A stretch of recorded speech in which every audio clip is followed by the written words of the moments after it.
Hello, and welcome to Depth Insights, where we take a depth psychological look at news, events, and topics in your world. I'm your host, Bonnie Bright, and I'm also the founder of Depth Psychology Alliance, which is an online community for everyone who's interested in the field of Jungian and depth psychology. And, of course, that includes topics like eco-psychology, psychologies of liberation, and many, many other disciplines which fall under the umbrella of depth psychology. And you can find the online community at www.depthpsychologyalliance.com. And that community is free to join, so everyone who's interested who happens to hear this, please feel free to come check us out. There's a lot of lively discussion that goes on there. We have a free online book club, which is hosted by a new and different author each month. And there's also a listing of depth psychology and Jungian events that are going on around the world and numerous other things. So please come by and check it out, depthpsychologyalliance.com. Meanwhile, I have a very exciting guest today. Safron Rossi is the director of Opus Archives and Research Center, and this is the home of the manuscript and archival collections of scholars, including Joseph Campbell and James Hillman, which for many of us in the depth psychology community are extremely important pioneers in this work, and we have all been touched at some point or another by both of their vast bodies of work. And Safron is also adjunct faculty at Pacifica Graduate Institute, and she teaches courses on mythology and depth psychology. And she earned her Ph.D. in mythological studies from Pacifica Graduate Institute. Her writing and scholarly studies focus on archetypal psychology, feminist studies, and the Western astrological tradition. So, Safron, thank you so much for being with me today. Welcome to the show. Thank you so much, Bonnie. It's a real pleasure. Yeah, well, I'm really excited to have you here because a lot of people know about the Opus Archives, but there's a lot of people out there who don't know the first thing about them. And so what I'm hoping we can do today is to get a really good general understanding of what the Opus Archives include and what role they play in the field of depth psychology and what is the affiliation to Pacifica Graduate Institute. Many people who have been to Pacifica and have gone through the programs there are quite familiar with Opus, I'm sure, but there are probably even people who have gone through a good 2 or 3 years at Pacifica who don't really have a good understanding. You know, maybe they've never done the tour, and you guys have had some changes going on as well. So let's start out, if you will just talk to us for a few minutes about the archives in general. What's in the archive? Whose work is included there? And then once you are able to dig into that, I just want to give everybody a little teaser here because we're going to dig into some of the stories that come out of the archive. So start wherever you will, I guess. Let's just dive in. Sure. Well, I think that in some ways the word archive can often seem like a barrier in one's imagination when they hear the word. It can sound like kind of a staid or static place, but an archive is almost a combination of a library and a museum in the sense that it is taking care of and preserves valuable materials because they're one of a kind, like manuscripts and letters and drafts of essays, but at the same time, they're open and available for research. So that's where it moves more further into the research side of things. And so what we do at Opus is that we attend to 9 major manuscript collections, and not only do we preserve and care for them so that they will last for as long as is possible, which includes digitizing them, but we also make them available for research. So we are both attenders to history, but also holders for the possibility of fresh insight into what has come before. I like that. It's such a powerful metaphor for a visual idea of what's going on, particularly, I would say, in light of the very recent passing of James Hillman, whose work I know you have. And many of us who had the opportunity to meet him and to be in his presence and to be in classes with him and learn from him have, I think, this really vivid image of him as a, living being standing in front of us in flesh and blood and just sharing his vast knowledge with us. And yet we also know on some level that he has a vast body of work that he has created over a long period of time. And now that he's gone, at least, from the flesh, I guess you could say, there's something about having that connection to the history that is so critical for us to be able to maintain, I think, some kind of a connection with him. Yeah, I think that whether it's with him or his ideas and the power that they have to shift how we may be approaching something is really profound. And a couple of weeks ago, Opus and Pacifica had co-hosted a tribute as a memorial to Hillman here at Pacifica's campus. And I gave a presentation to talk about what the archives are, very much what we're doing in this interview, because many people didn't quite understand, and it seemed really important to talk about the legacy that James has left for people to be able to use and access. And one of the images that I ended up using in the presentation in an homage to him as well was that the archives, from an archetypal perspective, really move in the dialectic of the Senex and Puer archetypal configuration. And I mean that in the sense that if we think about the Senex or the archetypal figure of Saturn, what we have there is history, legacy, structure, rules, all of these things that go about trying to physically maintain and keep manifest what has come to pass. And at the same time, Puer energy is very much a part of what happens or constellates here, because the Puers are the individuals that come in to do research. The people that come in looking for that little piece of gold, that little snippet of paper that didn't get included in a final draft of something that is the offshoot to their dissertation or their research project. And so you have that kind of youthful, exuberant, idealistic, and very open energy that constellates in the very people that come to use the work. So it's a really interesting way to think about the significance and even the field of the archives themselves. So I hope that people listening get a little spark just thinking of it in that more of a imaginal way.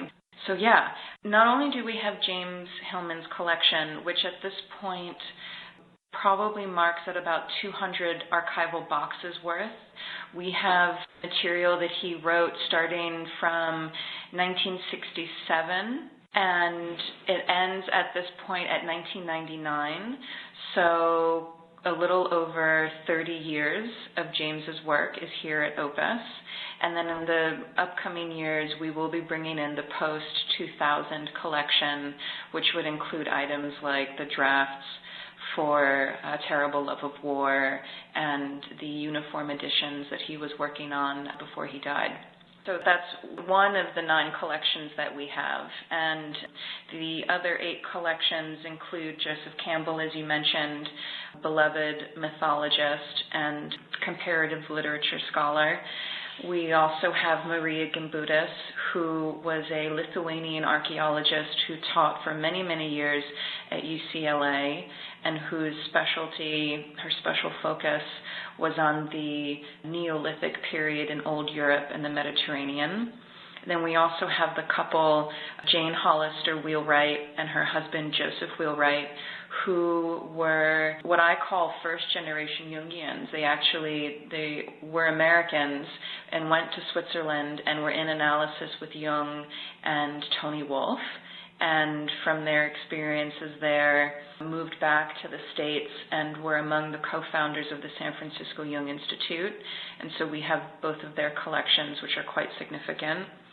And Marion Woodman, the also much beloved Canadian Jungian analyst, and I guess you could say founder of the more contemporary somatics movement in a way. I don't mean to peg her too specifically, but she's very much been influential in somatic psychology, the relationship to body and psyche. And then we also have Christine Downing's collection, who was one of the core faculty members brought in for the Myth program here at Pacifica. But prior to that, she has been known to be one of the 4 thinkers in the field of religious studies and feminist studies. In fact, she was the first female president elected to the American Academy of Religions back in 1974. And then the last two collections we have are of Katie Sanford, who is a Jungian analyst down in Southern California, whose collection here at Opus consists mostly of a series of paintings that she did over 30 years, which is quite amazing, and there's information about that on our website, of course. And then lastly, we have the collection of Adolf Guggenbuhl-Craig, who was a close, lifelong friend of James Hillman's, a Swiss analyst who was very involved and active in the Institute and the psychological associations in Europe, and quite a significant thinker from overseas. So those are the 9 major archival collections that we have. That's so amazing, because as I sit here and just listen to you talk about each one of those individually, for me as a student and a scholar and someone who's just so passionate about the field of depth psychology, to listen to you describe each one of those, I just feel such powerful energy and excitement around the idea of all of these works being in one place. And as you mentioned, it's kind of like a combination between a museum and a library. How can people who are not necessarily familiar with it, or people who are not affiliated with Pacifica, access or be able to benefit from the archives? So the archival collections in general are very much paper-focused, except for certain collections that tend to have more images. And so just to be able to give an embodied sense of what we're talking about, and I'd mentioned it earlier, but I'd like to just repeat it again, which is that most of the collections consist of drafts of books, so various different manuscripts that ended up becoming published, unpublished articles and essays, as well as those that are available and are published, letters, correspondence, faxes, of course. Photographs are often in most of the collections that either tend to be personal or more career-oriented, collegial. And then in some of the collections, like I mentioned with Katie Sanford, they consist of a number of paintings that she herself did. And of course, the Campbell collection has thousands of images from his books and his lectures, which he would give on mythology. So giving a sense of that is important because it further highlights the fact that what happens here is research. You know, someone becomes interested in looking at early drafts of Campbell's Hero with 1,000 Faces or Hellman's Dream in the Underworld. And what we can give them is access to be able to look at the material that we have specific to that essay or that book or even that time period that someone may be interested in. So the main difference from what an archive is and what a library is also the fact that most of the material we cannot reproduce and share with someone. So most of the research that happens at Opus has to happen in person. An individual has to come in, and the process is quite simple. On our website, our contact information is available, and you call or email. We talk about what it is that you're interested in researching. We set time, an appointment for you to come in, and we make the material available to you to do research. And it's that simple. You can obviously take notes and take as much time as you need to go through the material, but as I said, generally copies of things can't be made because most of the material that we have is one of a kind in the sense that it's unpublished, or because it's a draft of something that eventually became published, the very thing that you're looking at is considered an unpublished piece. So it's very much this kind of face-to-face or real diving into the initial primal expression of ideas, and it's quite fantastic. Mm-hmm. I think that's such a compelling idea to be able to go and dig into the actual physical pieces of work that the authors have created. And as you said, it's not only the text, but it's also the works of art. And, the vast amount of knowledge that is just, again, contained in this one place is really powerful. This might be a place, Safron, just to mention the Christine Downing Dissertation Fellowship that you guys do. Yeah, absolutely.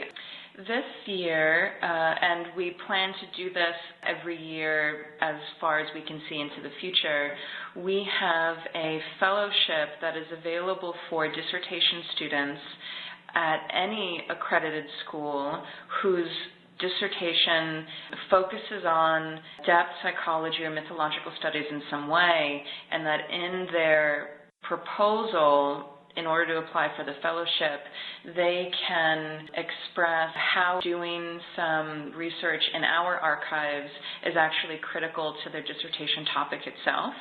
And that is then, vetted by the committee, which includes Christine Downing, and one fellowship will be awarded a year for an individual to do archival research to help with their dissertation. So it's a really exciting opportunity for anyone who's pursuing their work in this particular field in the process of getting a Ph.D.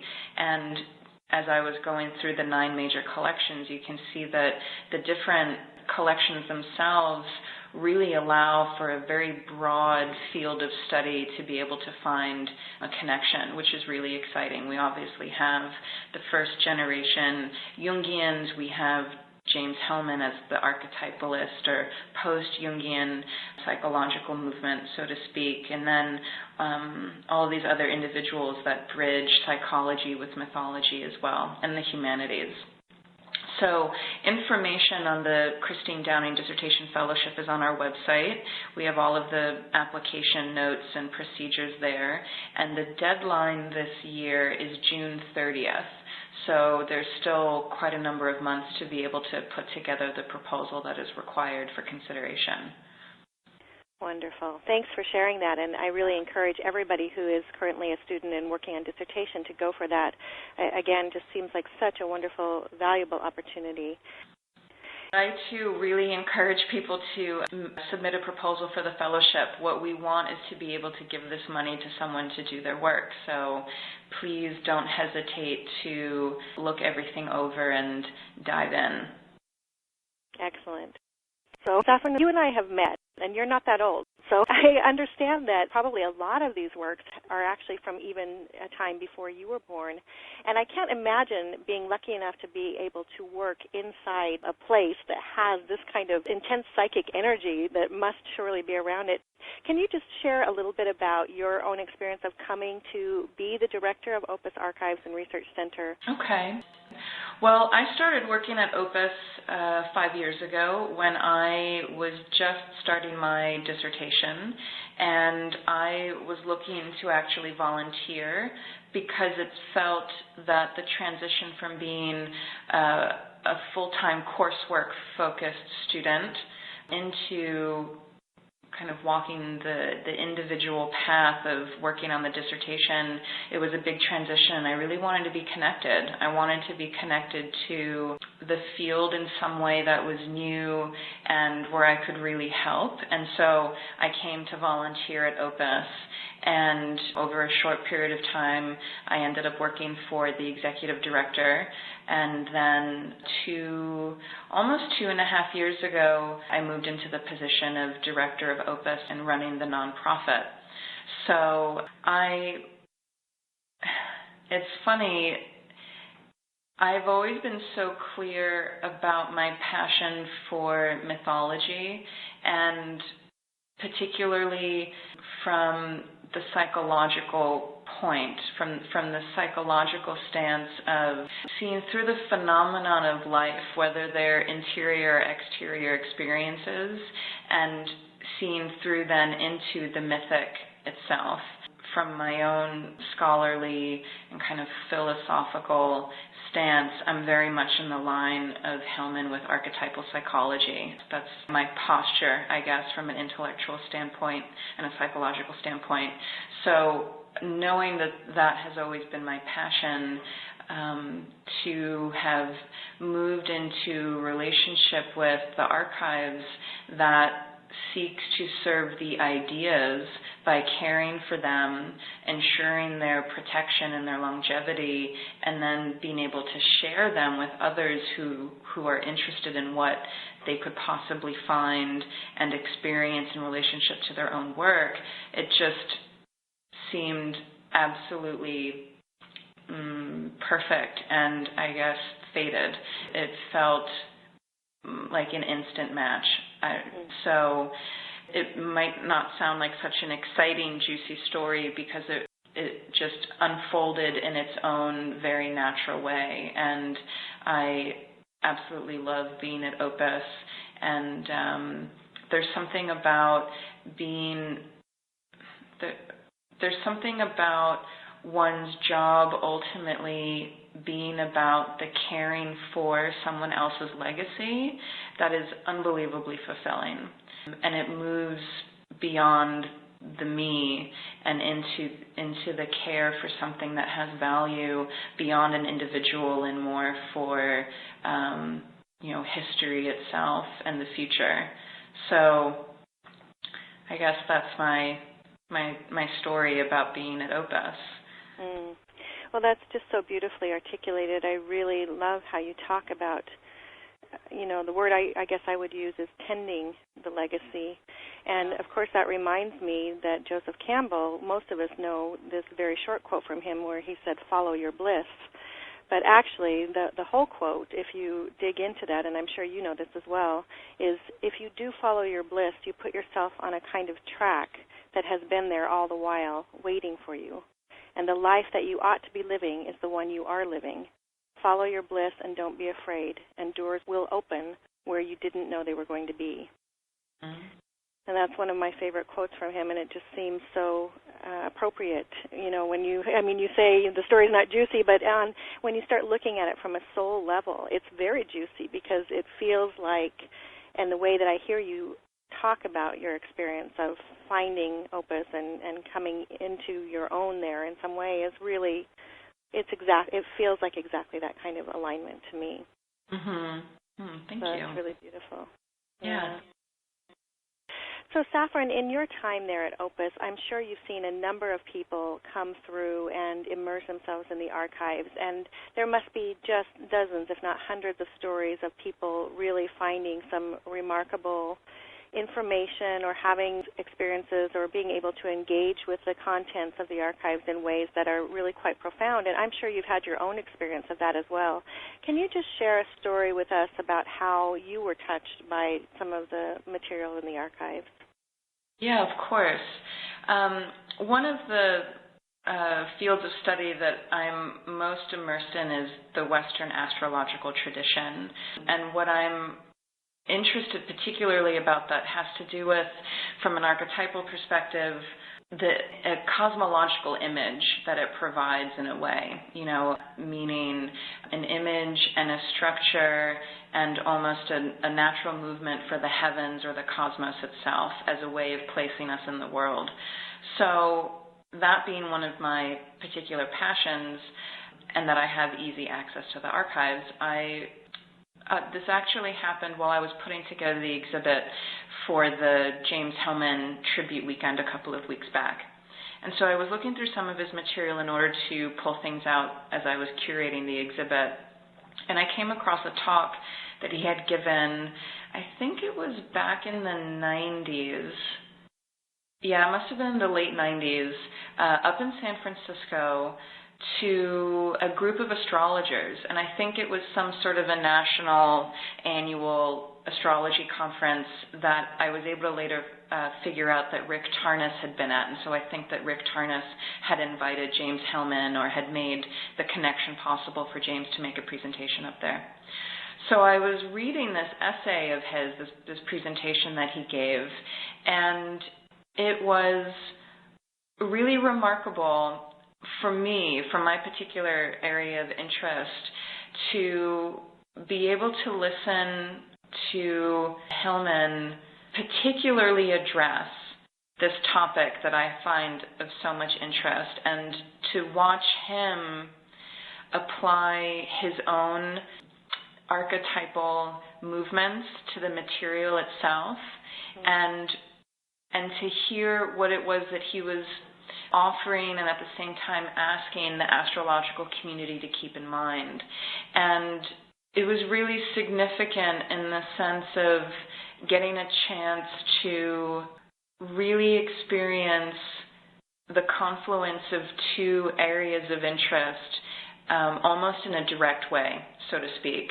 And the effect it has had in supporting my own way of thinking about the material has been really profound, because it was almost a buttressing or a validating of some of the ideas that I had. And so to unexpectedly find that piece in the midst of putting on the exhibit was really quite amazing. So yeah, so that's a story for something that has happened to me personally. For others who have come to do research, you know, it's a pretty wild experience just witnessing someone's process, being in relationship to the material. Some people can feel really overwhelmed by the vastness of what there is, and other people can quite quickly sort of touch on that thread that they really needed. And so you just never know which way it's going to go. It's an ever-shifting process doing archival research. But one story that I really like, because I think it kind of illuminates part of the importance of an archive, is that a few years back we had a student from one of the universities in the UK, and he was here on a research grant that was funded by the Joseph Campbell Foundation to come and do research in the Campbell collection here. And he was particularly interested in what of Jung's work Campbell had really relied on in his own larger ideas about the collective unconscious, archetypes, and the way that they move in stories, particularly across the world. Because as you know, Campbell's last books had to do with the historical atlas of world mythology, and something that he was really fascinated by was trying to trace some of the pathways in which archetypal themes, mythic themes, moved across the globe with the migration of peoples and the movements of land. I mean, it's really interesting stuff. So this student was really interested in trying to find out, well, what of Jung's was Campbell reading, and how did it directly affect some of his theories? So he spent a great amount of time in the Campbell library, because not only do we have Campbell's manuscript collection, archival collection, we also have the books in his library that he had at the time of his death, which is pretty amazing. It is one of the most stellar book collections anyone could ever see. It's just gorgeous. So the student was going through the collected works, because Campbell had Jung's entire collected works, looking through them, looking at the publication dates, looking at the margin notes and all of this.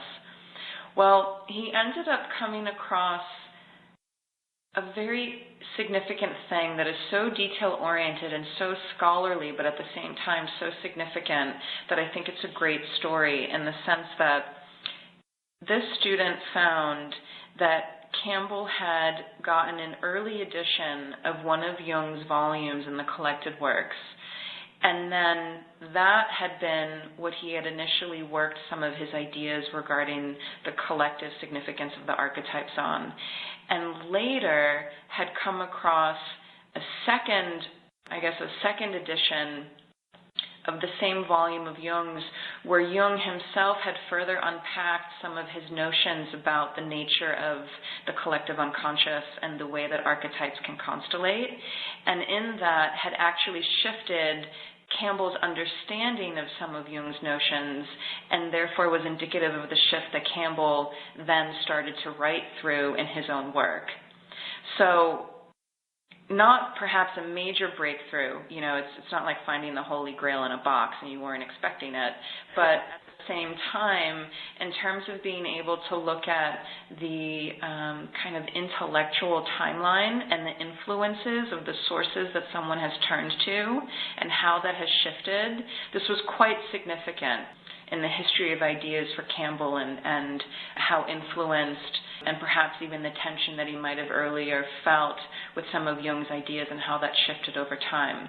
So that's just a really great example of some of the things that can be found in the archives if, in a way, I brought up the Grail, so I'll keep going with the Arthurian legend metaphor. If you know the right question to ask, some unbelievable things can reveal themselves. Mm-hmm. Yeah. Definitely. Yeah, that's so true, and I suspect there's a lot of synchronicity that happens in that place because, talk about, again, kind of a vessel, an alchemical vessel, a place where anything can happen and probably does.